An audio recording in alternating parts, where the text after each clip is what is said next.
You ask Tiger to solve. This deals with linear equations with one unknown. The final result is x equals 8. Let's solve it step by step. Simplify the expression. Expand the parentheses. Multiply the coefficients.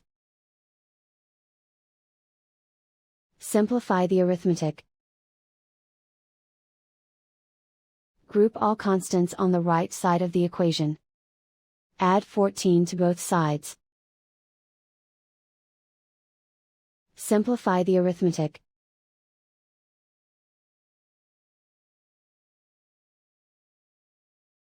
Isolate the x. Divide both sides by 6.